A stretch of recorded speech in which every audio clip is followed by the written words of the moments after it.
Today we're going to talk about box breathing. Box breathing goes, in my mind, a category of a breathing technique that helps you regulate your central nervous system and something that we can practice and play with depending on what our goals are.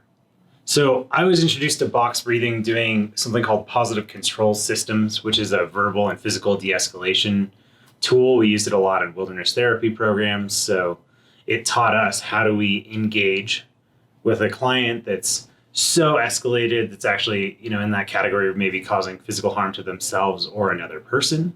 And then we're going in to help verbally de-escalate them. If that doesn't work, we're going to go hands-on and physically restrain and de-escalate them. Now, that's a whole tool set.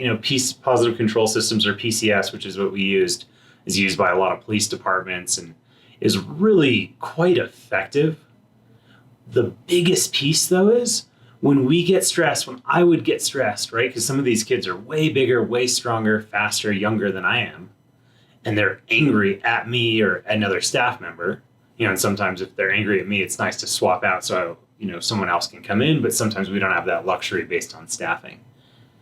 So box breathing is one of the tools that they trained us to practice to help regulate our nervous system, so that in those stressful situations, we're less likely to get into that flight, fight, or freeze response within our amygdala. And that would help us to engage more with the client, connect more deeply, and make just a better decision, right? There's so much in the media right now about officer shootings, and a lot of those shootings can come down to, like, in those split-second moments, like, are we in a reactive state where we're just doing something? Or when is our training kicking in so that we can make a response to that other person's action? So box breathing is incredibly simple. Like all things we do, we're going to start with that body scan. So just noticing how we feel before we go into it. And then we're going to end also with a body scan. The most simple count for box breathing, and where we start a lot of people in, is in for 4 seconds. Then we're going to hold, so inhaling for 4 seconds. Then we're going to hold our breath for 4 seconds. Exhale for 4 seconds. Hold for 4 seconds. Inhale for 4 seconds. So, I went kind of into the second breath, but you can, starting with the inhaling, ending with that last hold after the exhale. Now, 4 seconds might feel like not a lot to you, and it might feel like a lot to you. So, as always, we're looking at what is good for our body. So I prefer somewhere around a 6 or 7 second breath count when I'm doing this. We can run into some challenges here as if we do this a lot, or we're always doing this of like over breathing, but this is just a technique that can help build some resilience into our nervous system. So go ahead and do that. There's some apps that are wonderful that I can link below that help count, that in, hold, out, hold.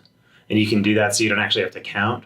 But the way I typically do it is in, 2, 3, 4, hold, 2, 3, 4. If you're looking at the counter, it's probably not a true 4 seconds, but you get the idea. It's just a really great tool that I find a lot of people get value in training with, and that they can get a lot of value in terms of, oh yeah, I'm not getting as escalated, triggered, or stimulated by a situation that I used to, because now my nervous system is staying within my window of tolerance, which basically means like my higher brain, my frontal lobe, is still online, and I'm able to make a better, more self-connected or connected to the other person decision. So give that a whirl. Let me know what you think. This is something that I'd recommend doing for 5 minutes or more once a day. So not something we're going to do all the time, but if it is something that works for you, then we can, increase that volume. This is just a part of those series of experiments of what is your body needing and what are all these tools that you can do anywhere that are at your disposal.